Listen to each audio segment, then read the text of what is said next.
Good afternoon, everyone. Hope you had a good morning of practice and a nice lunch. Hello, Jerry. Hello, Andy, Ryan, Kevin, Jens, Julia, Scott, and Ella from Poland. Lovely to see you. And thank you, Bhante, for sharing Dharma once again. He's a tireless teacher, as you're all seeing. And hello, Adriana. Good empty afternoon. And Catalina, great to see you as well. All right. Well, if you have any questions, feel free to put them in the live chat and Bhante will address them straight away. Otherwise, we can start with I guess meditation on consciousness is now. Yeah, so again, you've been practicing for a day and a half now with the first 5 of the elements. So if you have any questions or comments or anything that's come up during your meditation practice, please go ahead and type it in now. And I'll address whatever's coming up first before moving on to the next step. So especially anything related to the space element, but also if you have reflections from the practice of the other 4, you can put that in as well. All right, thank you, Bhante. Hello, Matthew, who just joined us. And Adriana says, I'll stop with the empty jokes now. Haha. We're enjoying them, though. Yeah. And Sally is asking, is space similar to emptiness, but space is material level and emptiness mental level? No, they're quite different things. So emptiness is also empty of space. Space is a thing, or more precisely, you might say space is the absence of things. But emptiness encompasses both presence and absence. Emptiness encompasses both being and non-being. Yeah, so they're not the same. And she says, another question, I found a sutta, Majjhima Nikaya 21, the simile of the saw. Buddha mentioned we shall abide pervading the all-compassing world with a mind similar to the earth/empty space/river Ganges, abundant, exalted, immeasurable. Interesting, that trained our mind as earth, river, space. I'm wondering whether it's related. If so, how to apply. The above 2 might relate to the 6th element. So please forgive me if I'm asking too earlier and I can wait, or if they're not related. In my opinion, they're not related. So in that case, the Buddha is talking about loving kindness. He's talking about practicing metta. And he's using those similes in order to help communicate the attitude with which to approach metta meditation. So it doesn't directly relate to the practice of the 6 elements. So the practice of the 4 Brahma Viharas, the 4 divine mind states, so loving kindness, compassion, joy, and equanimity. That's a quite different set of meditation methods than the meditations on the 6 elements. So there's not really any connection between them. It's not really any overlap. So I think it's just that the similes the Buddha is using sound similar to the elements, but it's not indicating a connection between the meditation approaches. Thank you for asking. Thank you. And Kevin says, found it more difficult to focus on space element during walking meditation. Any advice? Yeah, so I find what can be helpful with space element during walking meditation is recognizing that your body is moving through space. So noticing the space that your body is moving through, being aware that the body is moving through space. And just constantly reminding yourself to be aware of space and to be aware of passing through space. But yeah, it is more difficult. I would actually say that the 6 elements in general are fairly challenging to do with walking meditation. So some methods work very easily with walking meditation, such as mindfulness of the body works very well with walking meditation. Metta meditation, loving kindness, can also go well with walking. Mindfulness of death can go well with walking. But the 6 elements are a bit more challenging, especially as one gets towards the more refined elements. It's more challenging. So it's not surprising that you're having difficulty, because it is difficult. The 6 elements work much better in the sitting posture or the standing posture. But you can still do it. And if you keep making the effort, if you keep pointing your mind towards the element, then you'll notice that you start to be increasingly aware of it. Yeah, so don't give up. Thank you. And excuse me. And Yudit Sai says, I was lost with the space element. I couldn't relate to it and ended up in the cosmos. Lost in space. Yeah, so the space element, this is where things start to get quite challenging. Starts to get quite difficult, because you can't directly touch it in the way that you can directly touch the earth element and the water element and the fire element and the air element. So the space element does not produce physical sensations. And yet, without the space element, there could be no physical sensation.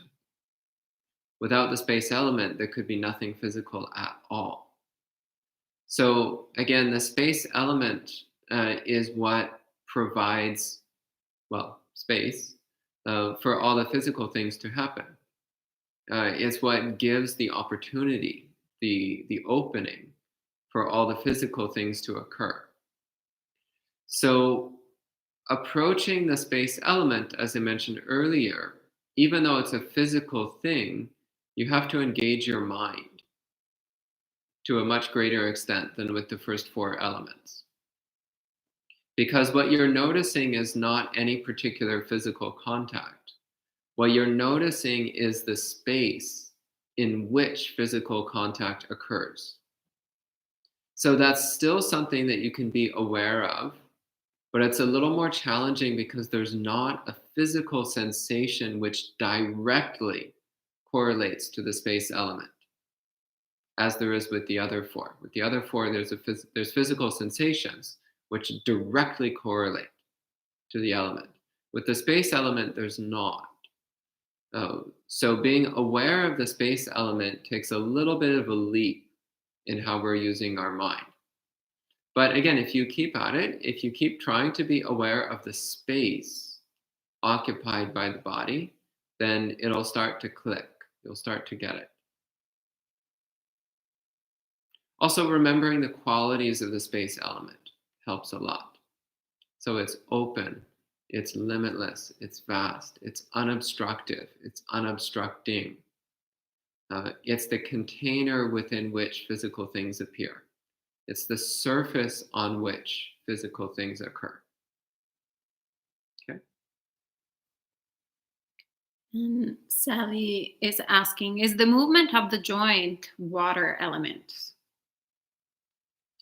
So there is fluid in your joints. I think it's more of an oil, like an oily fluid. I'm not an expert on anatomy. But yeah, there is fluid in your joints, which helps your joints to be capable of moving without sticking and grinding and causing problems. So that would be an element of the water, an aspect of the water element is the fluid in your joints. Anything else? Kevin says, actually, Yudi just says bone marrow. I think it's referred to what you just said. The fluid, Bone maybe. marrow. Is bone marrow liquid? I'm not sure. Anyway, Kevin says, thanks, Bhante. Also, while sitting with the space element, I experienced fleeting moments of a feeling of disappearing, sort of frightening. Is this part of practice? It can happen. Because we're not paying attention to the solid physical elements, and instead we're directing attention to the space element, then sometimes the physical can disappear. And actually, if you just focus exclusively on the space element as a samadhi practice, then you can enter the domain of infinite space. You can enter the mm, first of the formless attainments. But that's not what we're trying to do here. We're not trying to immerse the mind in infinite space. Though tomorrow during the sutta class on the Anupada Sutta, I'll talk a bit more about the domain of infinite space. So that's not what we're trying to do. Rather, what we're trying to do is to recognize the not self characteristic of the space element. So we're not trying to just immerse the mind in the blissful experience of infinite space. We're trying to recognize our experience of the space element and to see it as not self.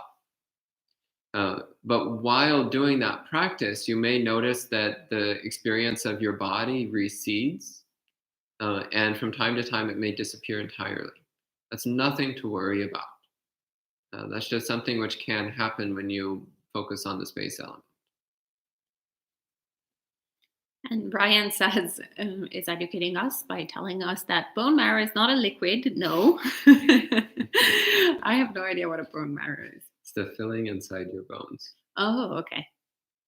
So a lot of animals like to eat it. So that's one of the reasons dogs chew on bones, is they're trying to crack the bone open to suck out the filling on the inside. Oh, I had no idea. Okay, very interesting. And so Yudin, referring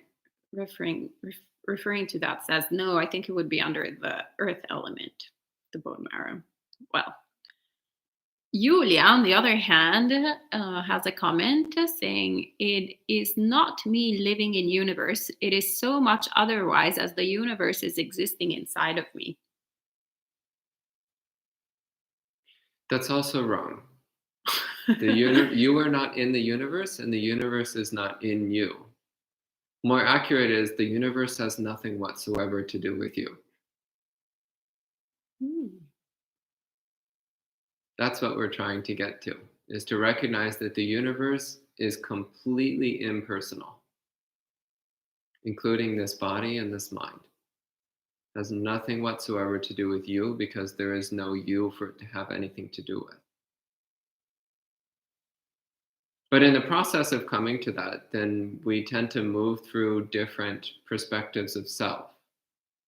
So thinking, I am in the universe is in me, I possess part of the universe possesses part of me. We move through these different misperceptions sometimes as we're trying to explore the experience of not self.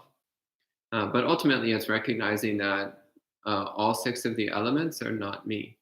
All 6 of the elements are not mine. All 6 of the elements are just aspects of the natural world, coming and going, shifting and changing, taking different shapes and forms.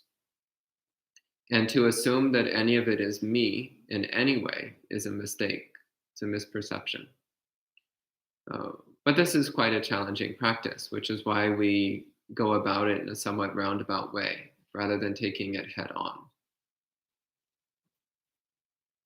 Okay, anything else? Mm-hmm. Yes, thank you, Bhante. We have Suzanne, who says, I like the disappearing feeling. I'm finding all of this helpful with the lack of physical contact during this isolation. Is this something monks also use to manage a situation that involves almost total physical abstinence? I would say deprivation, but that's probably not how you see it.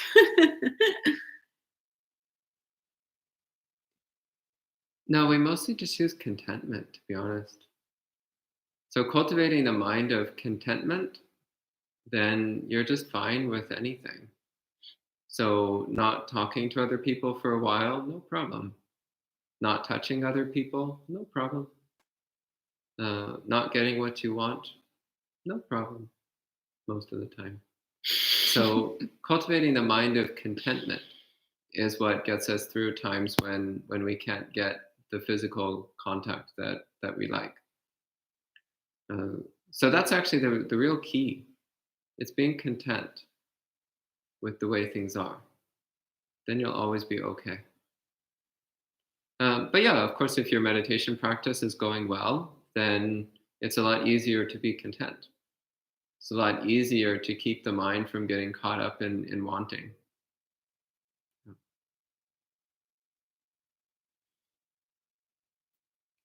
you.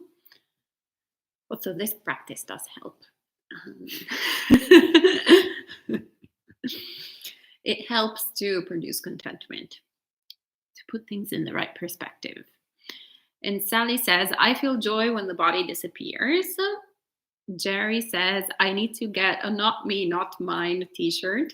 Yeah. Yeah, it's good. Yeah, actually, online, there's lots of websites which will print custom t-shirts for you. So you can design your not me, not mine shirt and get it printed out. Mehmet says, is space element moving or stable? That's an interesting question. Have a look at it. See what it feels like. Wow. Is it moving or is it stable? Yeah, I'd say it's a matter of perspective. Depends on how you look at it. From one perspective, it will seem to be stable, and from another perspective, it will seem to be moving. Yeah. And Yulia says, maybe I went to daydreaming. That is something to watch out for, actually. Sometimes when your body disappears, it's not because you're immersed in the space element, but it's because you're immersed in the sleep element. And Suzanne, referring to your answer, says, okay, thanks. Awkward, laughing out loud. Which, by the way, I can totally imagine the sound of that. Yes, we miss your awkward laughter, Suzanne. Yes, we miss you. We miss you all. And Andy says, as a fully celibate layperson, the elements practices are absolutely super useful in that department. I agree. Yeah. Yeah, it helps. Like my preceptor said, it helps to cool down the mind. Because when you see the body as just being made up of impersonal elements, then the desire to gratify the body's senses starts to fade away. And Melvin asks, can you offer any advice for meditating while hungry when food is scarce or in short supply, or should I avoid it? If you're having trouble getting enough food, let us know and we'll see if we can do something to help. So just being clear on that to start. That said, meditating on the elements might help.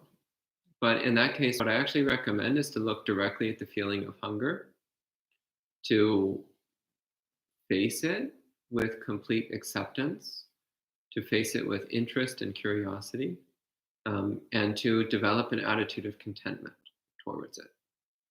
So this is something that we learn very early on in monastic life, because in the Theravada monastic world, we usually don't eat in the evening, except for some minor things like chocolate and fruit juice and so on. We normally don't eat anything substantial in the evening otherwise.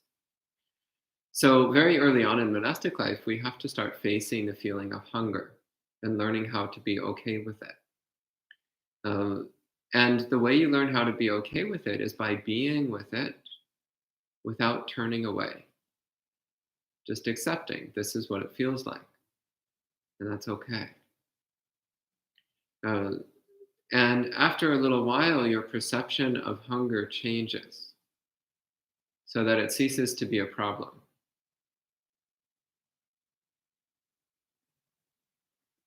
Okay. All right, I think that's all for now. Thank you, Bhante. So at this time, please go ahead and get in your meditation posture. So I'll talk a little bit about the consciousness element, and then we'll practice it together. Advance warning, this is the most difficult of the 6. So if you thought space element was hard, well, advance warning. We're moving into the graduate degree territory now. And so earth element is kindergarten, and now we're up to graduate degree. So if you found things getting increasingly difficult, well, that's because you're trying to get a graduate degree in 2 days, which is not particularly easy. But briefly speaking, the consciousness element is best approached from the perspective of the space element. So we started by moving through the four physical elements, and then recognizing that the four physical elements are contained within the space element. So the space element is the vast, open container which allows physical things to move within it. So all physical things move within the space element. The space element does not obstruct them. And those objects moving through space do not obstruct space. Similarly, all things move through the consciousness element. So the consciousness element is the vast open space through which mental objects move. It's the vast open space through which awareness of the first five elements, as well as all other thoughts and emotions and habits and tendencies, all of those mental objects move through the consciousness element. So it's basically identical to the space element, except it's mental rather than physical. And just as the space element is not limited only to your body, the consciousness element is not limited only to your mind. Just as the space element knows no edges and boundaries, the consciousness element knows no edges and boundaries. Just as the space element holds all bodies, the consciousness element holds all minds. Just as the space element doesn't belong to anyone, isn't the property of anyone, the consciousness element doesn't belong to anyone, isn't owned by anyone. So this is how we enter the consciousness element. So first, one develops a clear awareness of the space element. Then one recognizes that all of the first five elements are occurring within consciousness element. Just as the first four elements occur within space element, the first five occur within consciousness element, along with all other mental objects. Then we apply the same recognition. The consciousness element is boundless. It's vast, it's open, it's unobstructed, it's unobstructing. It's not me, it's not mine, it doesn't belong to me. It's just a function of the natural world which is equally accessible to all beings, which manifests in all beings.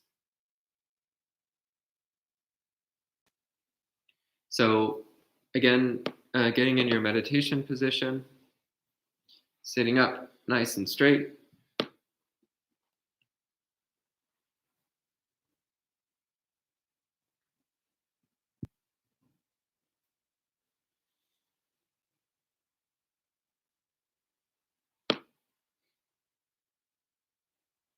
Taking a few long, slow, deep breaths to settle the mind and body.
And letting the breath return to its natural rhythm.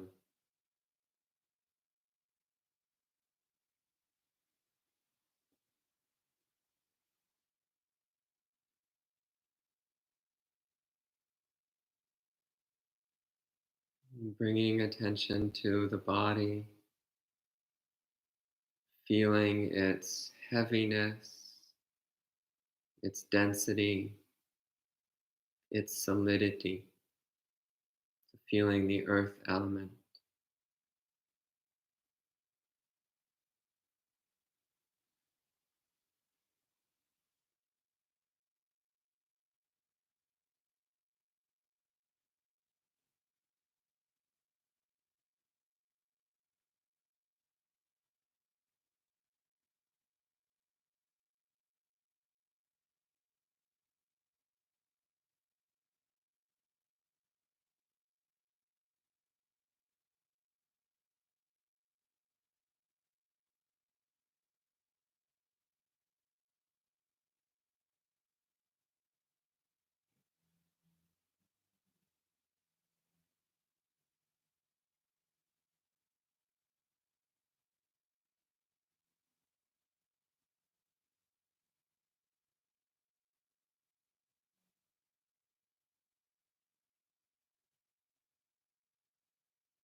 Feeling the moist, fluid, liquid aspect of the body.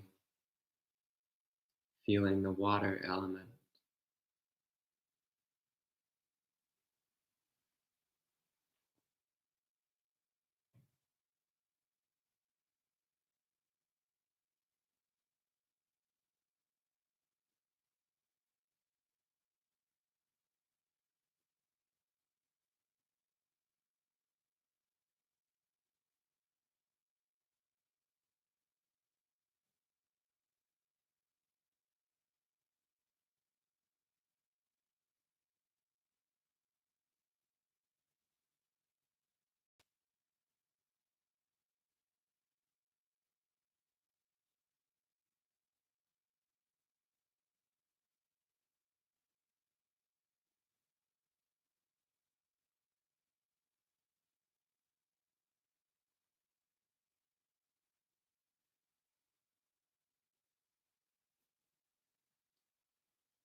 Feeling the warmth of the body, its radiant heat. Feeling the fire element.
Feeling the air element, feeling the wind currents circulating through the body,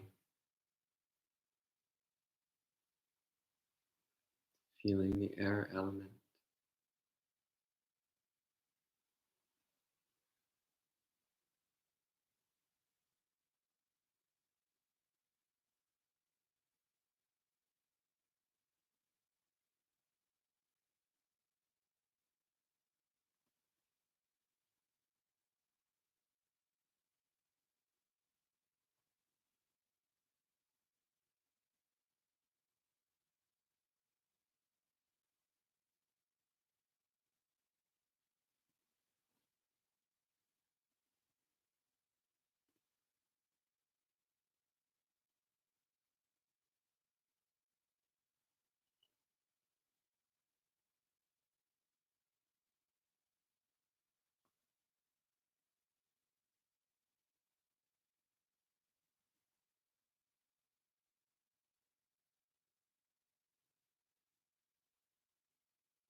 And bringing attention to the space occupied by the body,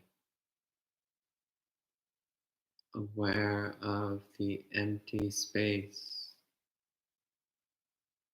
vast, limitless, unobstructed, unobstructing,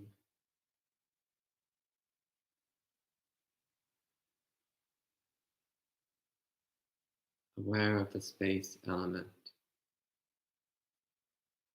that vast, open container which holds all physical things.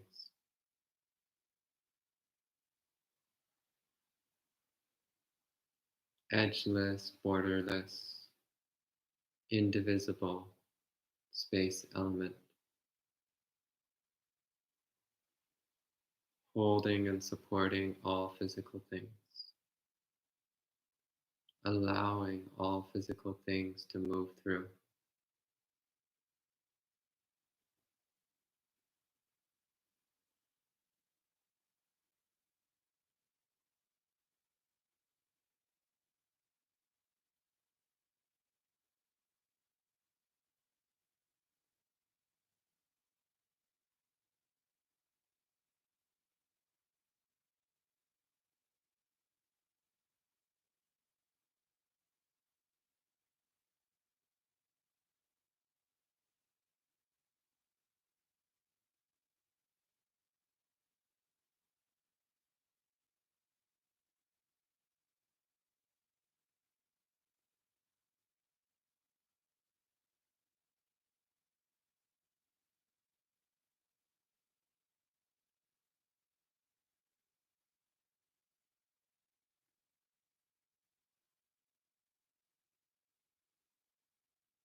Feeling the space element, vast, limitless,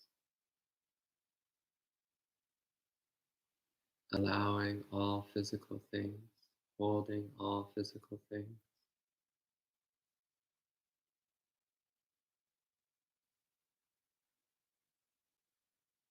Not belonging to anyone, just an aspect of the natural universe.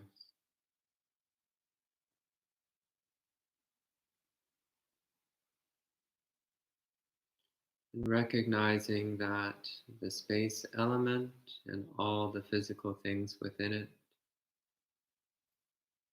is contained within the consciousness element, in the vast, limitless domain of mental awareness. Vast, open, spacious consciousness.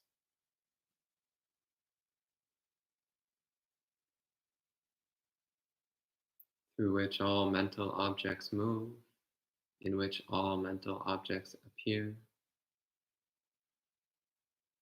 unobstructed by consciousness element, not obstructing consciousness element.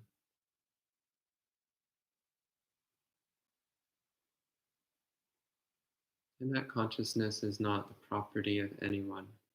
It isn't owned by anyone. It's just a function of the natural world.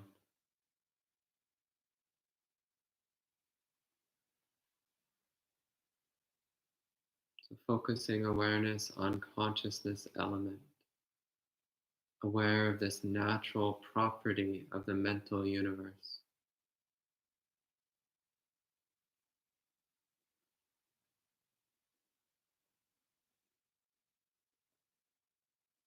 The consciousness element is not limited to any one being. There's no borders or boundaries, just as there's no borders or boundaries in space. There's no borders or boundaries in consciousness element.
Recognizing that consciousness element is not me, it's not mine, it's just a property of the natural world.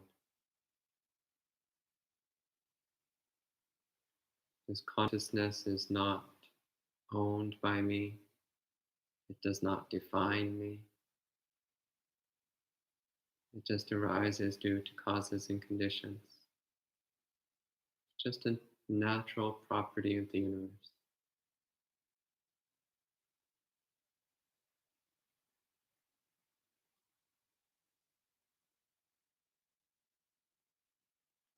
Aware of consciousness element and all that it contains as not me, not mine.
knowing the mental space in which mental objects appear.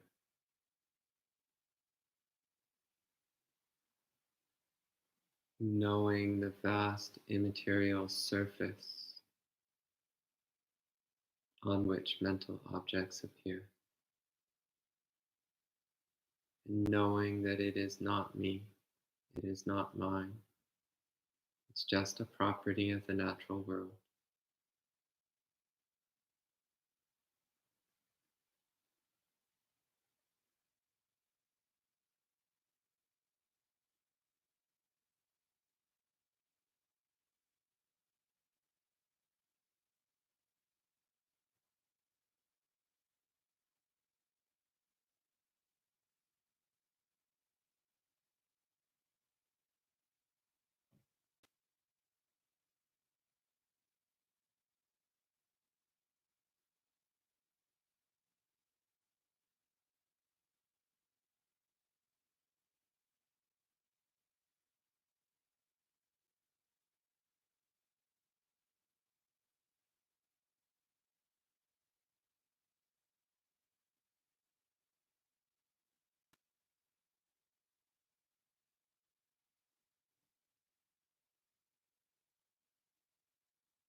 Aware that everything else is simply appearing on the fabric of consciousness,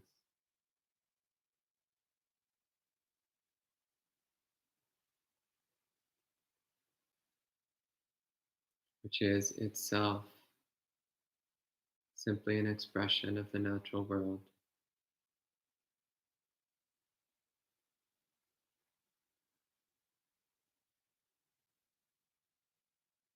So keep bringing attention to the consciousness element itself without getting lost in the objects that appear within it.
feeling the vast, spacious, boundless consciousness element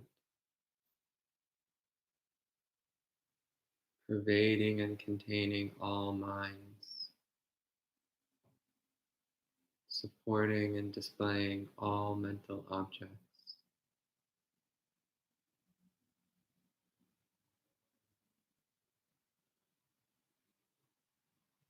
Not owned by anyone, not controlled by anyone, just a function of the natural world.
So you can relax your posture. You can do a little bit of stretching if you need to.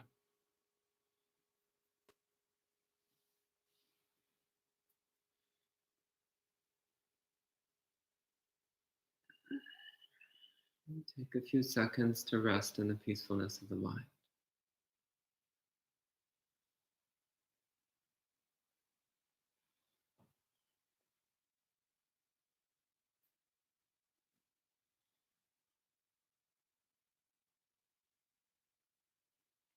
And if you have any questions or comments, please type them in at this time, and I'll speak about whatever you have to say.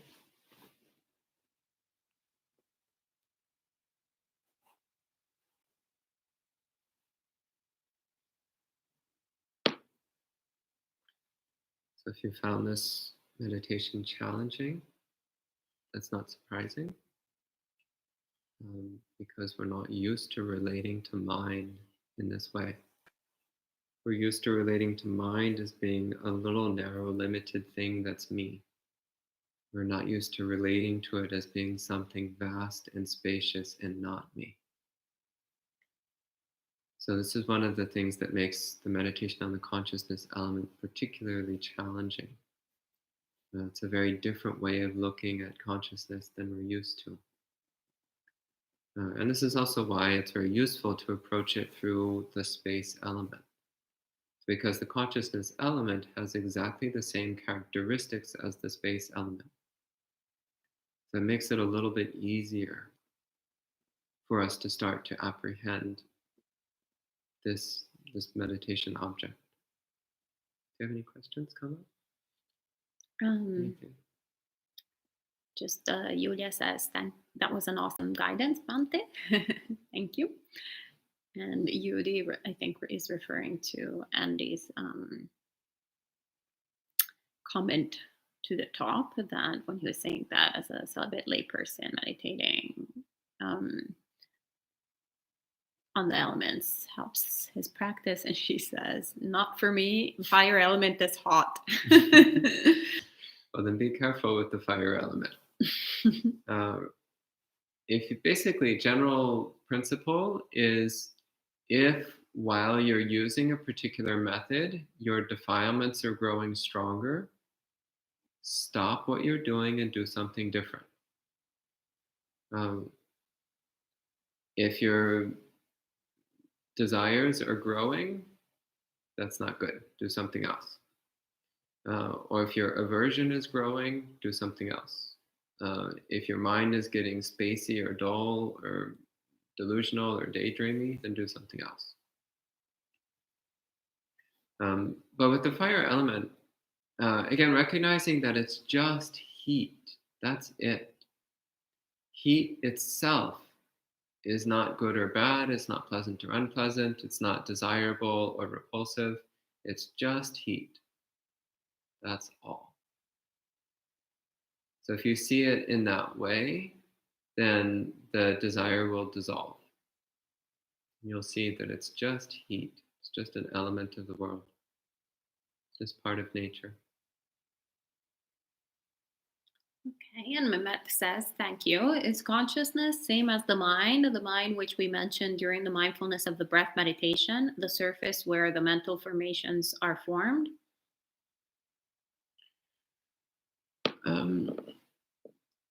I tend to think of the consciousness element as being something a bit more primordial, a bit more basic, a bit more foundational.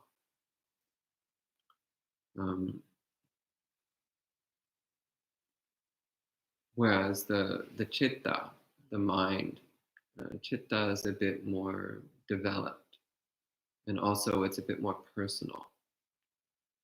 Whereas consciousness element, to me, has this feeling of vastness and pervasiveness. Whereas chitta, to me, is much more personal. It's what's going on in this area of consciousness element,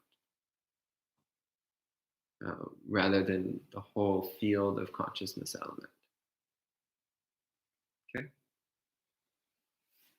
Thank you. And Bobby asks, so is consciousness like the cloud and our minds are like computers accessing it? No. What? I don't know enough about cloud Computers. technology to give an answer to that. So I'm sorry, that simile is not going. I can't address that simile. And Sally says, could Bhante explain what is mental universe, which is vast, how to understand it? Again, coming at it through the space element. Coming at it from the space element. So we see that space is all pervasive and all mental objects occur within space. In the same way, consciousness element is all pervasive and all mental objects occur within consciousness. So as I understand it, consciousness element is something which is shared by all minds. So every mind is partaking of or using the same consciousness element, just as every body is using the same space element. So we each have our own particular zone of the space element that we think is who we are. In the same way, we each have our own particular zone of the consciousness element that we think is who we are. But from a Buddhist standpoint, there's just consciousness element. It doesn't belong to anyone. And us dividing it up into little territories is just some silly little game that we play because we're delusional. And Trisha asks, Bhante, can you give instructions on how to turn meditation on the 6 elements into a week or 2 week long retreat to do in our room, on our own? Yeah. Spend a whole day on each element. Right there, that makes it 6 days. Or if you want longer, then spend 2 days on each element. But also, once you've got some deep familiarity with each of the 6 elements, then you can start playing with it. So I'll talk about that this evening. What to do once you've got some proficiency with all 6 of the elements. Then you have a lot more space for improvisation and playing with different ways of approaching these 6 elements and different ways of integrating them with each other. So you might want to leave a few days at the end for more open improvisational meditation on the elements. Yeah, I would say a lot, at least 1 day per element. And then after that, at least 1 day uh, for more improvisational open practice. And Marielle is saying Durkheim, I don't know how to pronounce it, one of the founding fathers of sociology, talked about the collective consciousness, referring to that general knowledge that each society has, which is shared by its members and guides them as a group without being said. Is this the same but wider? So instead of being the consciousness of a society, it's the consciousness of everything there is? So I don't know Durkheim, and I never studied sociology, so I can't comment about his theories or his ideas because I don't know them. And the brief description that you gave is not, it's interesting, but it's not sufficient for me to really talk about it. It sounds like he's talking about something slightly different, maybe some similarities, but a little bit different. But since I don't know, I can't really talk about it. All right, thank you, Bhante. And Mehmet asks, do we arrive at the not self quality of the consciousness element by seeing it and the objects on its surface changing without our control? That's one way. That's one way that you can start to see it. But part of what makes it particularly difficult to see not self in the mental domain is that we have a bit more control over the mental domain than we do over the physical. So it's a little bit easier to fool ourselves into thinking that we have control. But yeah, when you watch the mind, you'll see that a lot of what happens in the mind seems to just happen without our input, seems to just happen on its own. So that does start to give you a little clue that the domain of the mind is also not who we are. But there is the property of volition, of intention, of choice making. And that's where we tend to get a little bit tripped up. That's where we tend to stumble. Because the aspect of choice making seems to be who we are. We tend to have a much stronger sense of self-identity there. So consciousness element, recognizing the not self aspect of the consciousness element, we're not so interested in the objects of mind themselves. Just as with the space element, we're not so interested in the objects within space, we're trying to look at the underlying surface, the underlying space. In the same way, with the meditation on the consciousness element, we're not so interested in the mental objects themselves. We're trying to notice the underlying surface of consciousness itself, not the objects that appear within consciousness. So recognizing that consciousness element itself is universal, it's indivisible, it's inseparable. It can't be divided up into little bits and pieces. It's just consciousness element. It's uniform. It's exactly the same for everyone. It's not separate between different beings. It's not distinguishable between different beings. It's exactly the same consciousness element. That's how we start to see it's not self-characteristic. Okay, anything else? Kevin says, likely overthinking it, but my mind kept going to the role of karma as it has to do with consciousness. Isn't karma ours? And isn't consciousness reborn as a result of karma? So the use of consciousness that you're referring to, as far as I can tell, is a little bit different from consciousness element, as is being spoken about here. So that's consciousness as a personal experience, as the experience of being the product of karma, as you mentioned. Which is, again, is kind of missing the point of this meditation. So what you're talking about would fit more into a contemplation of dependent origination, which I'll talk about at some point over the next few weeks,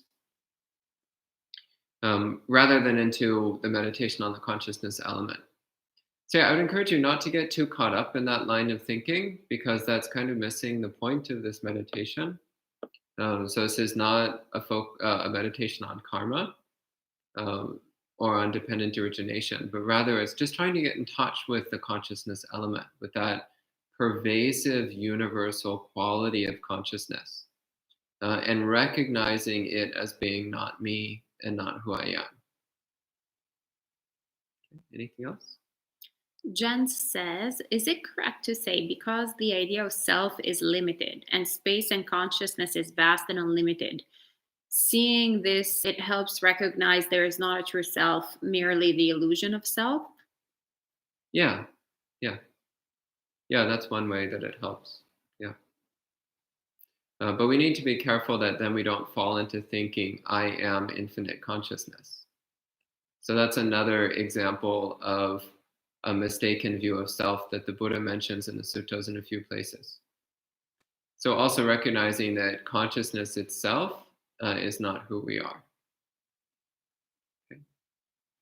And Sally is saying, may I ask which sutta talks about this consciousness, the sixth element? So there's a number of suttas where the Buddha mentions the six elements. I had meant to find some sutta references, but I didn't get around to it this morning. So hopefully I'll pull up some sutta references later on. But there's many places in the suttas where you can find it. Actually, if you just go, if you do a search for six elements, you'll probably find it. A very easy way is to just search for dhatu. So it's DHA with a line TU, dhatu. And you'll find lots of things on it. And you can send us an email at info@buddhistinsights.com for sutta references if you want, and we'll Bhante will send you the links. Mehmet asks, but how do we know that it is uniform for everyone, since we can only experience our own consciousness? Or do we assume that we're experiencing others' consciousness as well? So when you practice the perspective of not self, you recognize that there is no distinction between self and other. So yes, by all means, we're experiencing exactly the same consciousness element as every other being, just as we're all inhabiting the same space as every other being. Yeah. Anything else? I think that's all for now, unless something pops up. Okay, well, we can continue. I'm sorry. Sally has a question. I trapped in volition and choice is made by me. I'm controlling the choice. How to break this ignorance? Thanks. Yeah, just stop. Just stop doing anything.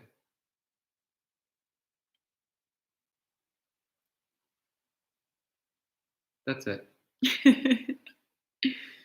So it's the method called silent illumination. Just stop doing anything. Stop doing everything. And you'll realize that you can't possibly be volition because it's not operating. And yet the sense of self persists. So that's a very direct way of dealing with that. It's challenging and it's subtle, but it's very direct.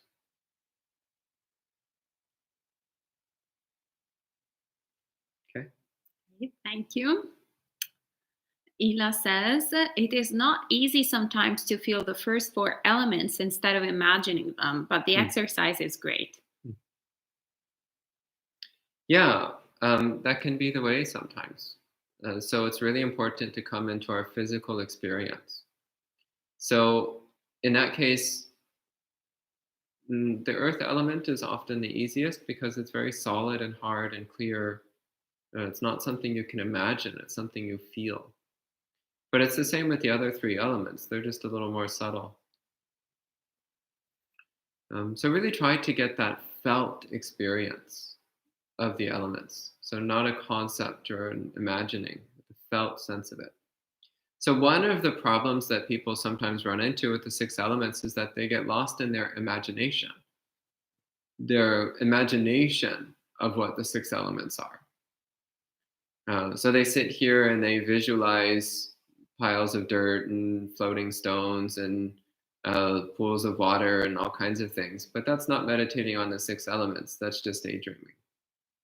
So we need to be really careful that we're not just getting lost in mental images and abstractions, but that we're actually paying attention to our felt experience of the 6 elements. You can feel all 6 of them. It's just that they get increasingly subtle as you move from 1 to 6. You can feel all of them.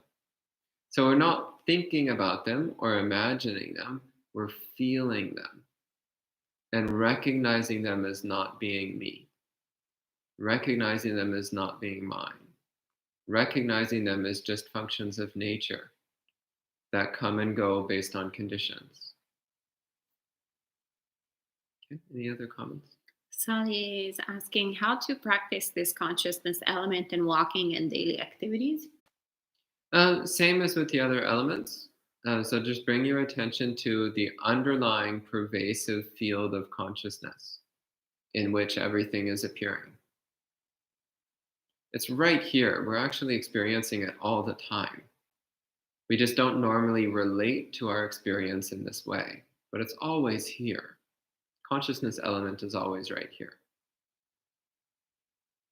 Anything else?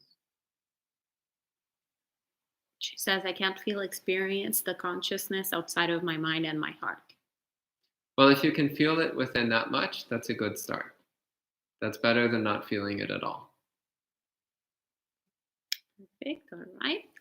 Well, thank you so much, Bhante. So I think it's all for now, and we'll meet again at 6 p.m. for chanting the Ratana Sutta. So tune in at 6 p.m. And if you have any dedications, you can send them to info@buddhistinsights.com, and we'll send the blessings to the people that you have in mind if you have any particular request. All right, so keep up with your practice for the rest of the afternoon, and we'll touch base with you at 6 p.m.